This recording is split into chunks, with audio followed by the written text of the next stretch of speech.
विशाल मुगल सेना यानी भारत को रौंदने वाली उस ताकत को असम की एक छोटी सी सेना ने कैसे हरा दिया। लचित बोरफुकन जैसे योद्धा की तलवार की ताकत से और साथ साथ एक चाल से भी, जिसमें उन्होंने मुगलों को बताया कि उनकी आर्मी में 1 लाख राक्षस हैं जो रात में हमला करते हैं। और अगली रात असम के सैनिक राक्षसों की वेशभूषा में उतर आए। मुगल सैनिक डर के मारे कांप उठे, अफवाह फैली और महान मुगल साम्राज्य असम की सरजमीन पर घुटने टेक गया। ये कोई काल्पनिक कहानी नहीं है, ये है असम के महान योद्धा लचित बोरफुकन की सच्ची कहानी। आज हम जानेंगे कि कैसे एक छोटे से राज्य ने 50 साल तक मुगलों को लड़ लड़कर थकाकर हरा दिया। अगर आप इतिहास के ऐसे रहस्य पसंद करते हैं जो स्कूल की किताबों में नहीं मिलते, तो ये वीडियो एंड तक जरूर देखिएगा। लाइक और सब्सक्राइब भी कर लीजिए, क्योंकि आज की कहानी आपको चौंका देगी। तो दोस्तों, कहानी शुरू होती है 13वीं शताब्दी से। ब्रह्मपुत्र की घाटी में एक तारी अहोम जनजाति थी। उन्होंने लोकल ट्राइब्स के साथ मिलकर एक शक्तिशाली राज्य बनाया, अहोम किंगडम। ये लोग योद्धा थे। उन्होंने 600 साल तक असम पर राज किया। अहोम राजाओं ने कभी हार नहीं मानी। 17वीं शताब्दी तक उनका साम्राज्य पश्चिम में मनास नदी से लेकर पूर्व में सादिया की पहाड़ियों तक फैला था, लगभग 600 मील। ब्रह्मपुत्र नदी उनका मुख्य रूट थी, व्यापार के लिए भी और युद्ध के लिए भी। घने जंगल, ऊंची पहाड़ियां और नेचुरल रिसोर्सेज से असम को एक फोर्ट्रेस बना लिया गया था। फिर मुगलों की एंट्री होती है। मुगल साम्राज्य फैल रहा था।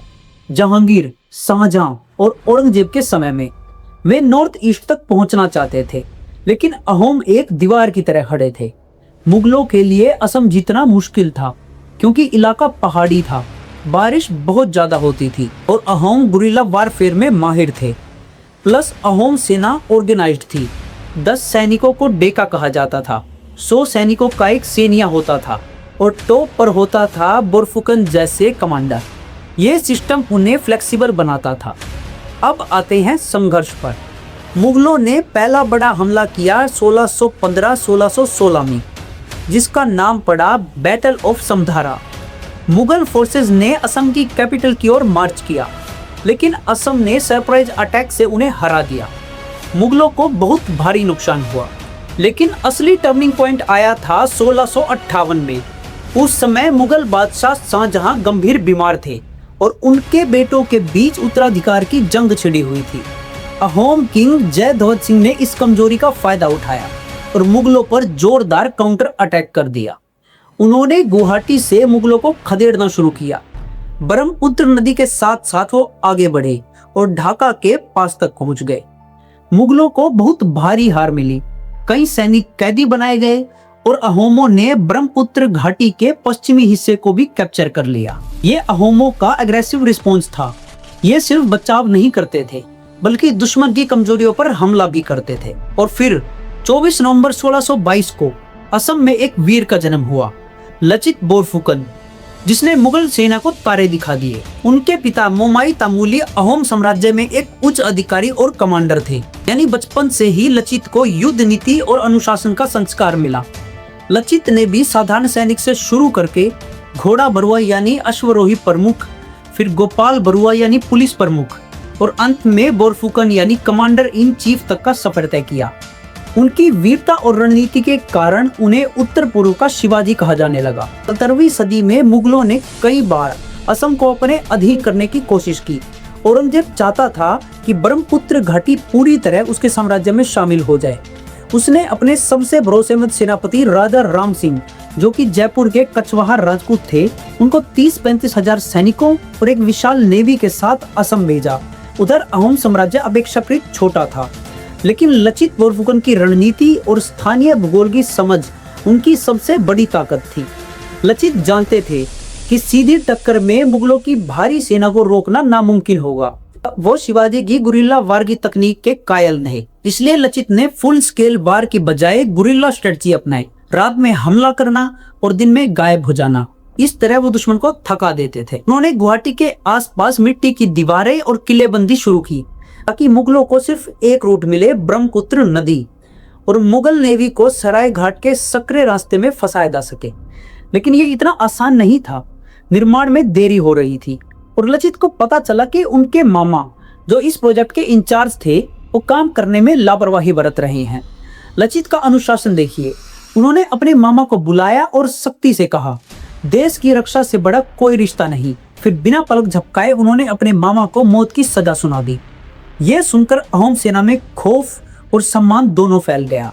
लचित ने दिखा दिया कि उनके लिए कर्तव्य सर्वोपरि है, चाहे उनके सामने उनका अपना खून ही क्यों ना हो। इस घटना ने सेना को और ज्यादा एकजुट किया और दीवारें समय पर तैयार हो गई। अब असली जाल बिछा। सराय घाट पर ब्रह्मपुत्र सिर्फ 1 किलोमीटर चौड़ी थी। मुगल नेवी के लिए यह डेथ का एक ट्रैप था। लचित ने राम सिंह को नेगोशिएशन करने का बहाना दिया, लेकिन पीछे से तैयारी जारी रखी। अहोम सेना का रात में अटैक करना और फिर छिपना मुगलों को थका रहा था। मुगल सेनापति राम सिंह ने शिकायत की कि तुम लोग तो चोरों की तरह हरकतें करते हो, रात में हमला करके भाग जाते हो। तो लचित ने एक ऐतिहासिक जवाब दिया, हमारे पास 1 लाख राक्षसों की सेना है जो रात में ही युद्ध लड़ती है।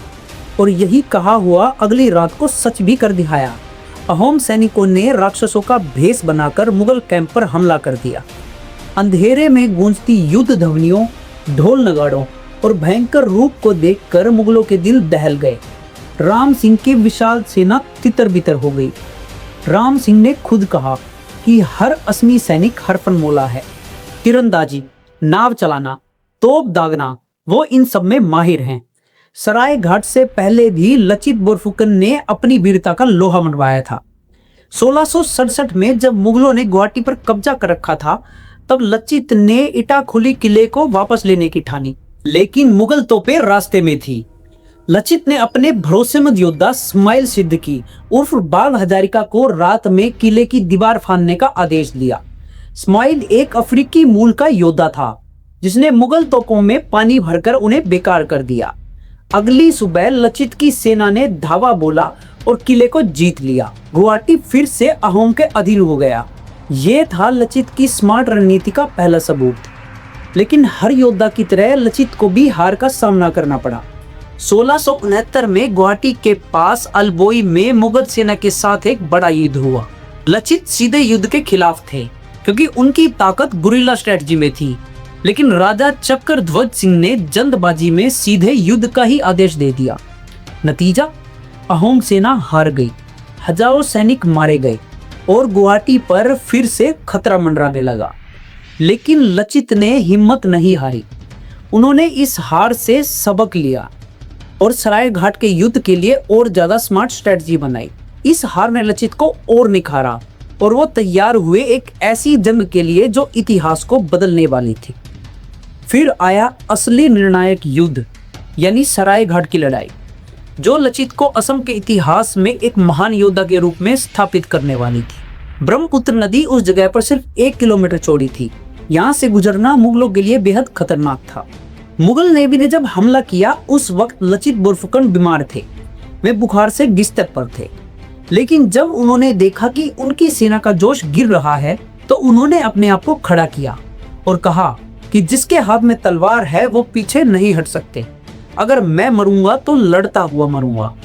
लचित फिर 7 नाव लेकर खुद युद्ध भूमि में कूद पड़े। यह दृश्य देखकर अहोम सेना का जोश 2 गुना हो गया। नदी में भयंकर संघर्ष हुआ। मुगल एडमिरल मुनव्वर खान मारा गया। 4000 से ज्यादा मुगल सैनिक भी ढेर हो गए। उनकी नेवी और आर्मी में अफरा तफरी मच गई। राम सिंह खुद जान बचाकर भागने पर मजबूर हुए। सराय घाट की जीत के बाद 1672 में लचित की बीमारी के कारण मृत्यु हो गई। उनकी मृत्यु ने अहोम सेना और लोगों को एक गहरा झटका दिया। राजा उदयदित्य सिंह ने जोराहट में के सम्मान में एक स्मारक बनवाया, जो आज भी लचित की विरासत को दर्शाता है। 1671 में सराय घाट की बैटल के बाद मुगलों ने हार मानने का नाम नहीं लिया। 1679 में उन्होंने फिर से गुवाहाटी पर हमला किया, इस बार साजिश और चालबाजी के साथ। मुगल जनरलों ने सोचा कि अहोम अब कमजोर हो गए हैं। उन्होंने धोखे से शहर पर कब्जा कर लिया। गुवाहाटी के लोग डर के मारे सहम गए, लेकिन अहोमों के लिए हार अस्थायी थी। अहोम साम्राज्य ने तैयारी की और 1682 में इटाखुल में अंतिम युद्ध लड़ा। लचित की रणनीति अब उनकी टीम के भीतर एक स्पिरिट बना चुकी थी। मुगल जनरल जसवंत सिंह ने अहोम सेना की ताकत और स्थानीय भूगोल की कुशल समझ का अनुमान नहीं लगाया। घमंड और बड़ी सेना के बावजूद मुगल सेना इटाकुल की भौगोलिक स्थिति में ही फंसी रह गई। अहोमों ने हरफनमुला रणनीति अपनाई, न केवल प्रत्यक्ष युद्ध में जीत हासिल की बल्कि दुश्मन के मनोबल को भी तोड़ा। परिणाम स्वरूप जसवंत सिंह ने सरेंडर कर दिया। इस जीत के साथ अहोम साम्राज्य ने पूरी ब्रह्मपुत्र घाटी में अपनी सत्ता दोबारा स्थापित की और यह साम्राज्य 1826 तक चला, जब तक कि ब्रिटिश नहीं आ गए। मतलब कि नंबर मायने नहीं रखते, बल्कि रणनीति, साहस और एकता मायने रखती है। 1999 से सरकार लचित गोल्ड मेडल दे रही है हर साल बहादुर और काबिल कैडेट को। 24 नवंबर को पूरे असम में लचित दिवस मनाया जाता है। असम के लोकगीत और लोक कथाओं में आज भी लचित की कहानी याद की जाती है कि कैसे रात में राक्षस बनकर वो आक्रमण करते थे। दोस्तों, ये थी लचित बोरफुकन की अमर कथा। एक योद्धा जिसने न केवल मुगलों को हराया बल्कि हमें सिखाया कि कैसे साहस, रणनीति और एकता से कोई भी जंग जीती जा सकती है। सरायघाट की लड़ाई, राक्षसों की चाल और अपने मामा को सजा देने का सख्त फैसला, लचित की कहानी आज भी हमें प्रेरित करती है। उनकी मृत्यु 1672 में हो गई थी, लेकिन उनकी आत्मा आज भी जोराहट के स्मारक में, असम के लोक गीतों में और हर उस दिल में जिंदा है जो आजादी के लिए लड़ता है। अब आपकी बारी है। क्या आपको लचित की राक्षसों वाली चाल सबसे ज्यादा पसंद आई या उनका साहस जो बीमारी में भी डटा रहा? कमेंट में जरूर बताएं।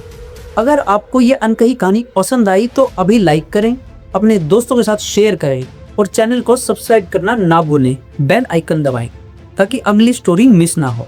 हम आपके लिए ऐसी ही अनटोल्ड कहानियां लाते रहेंगे। धन्यवाद और फिर मिलते हैं एक और गाथा के साथ।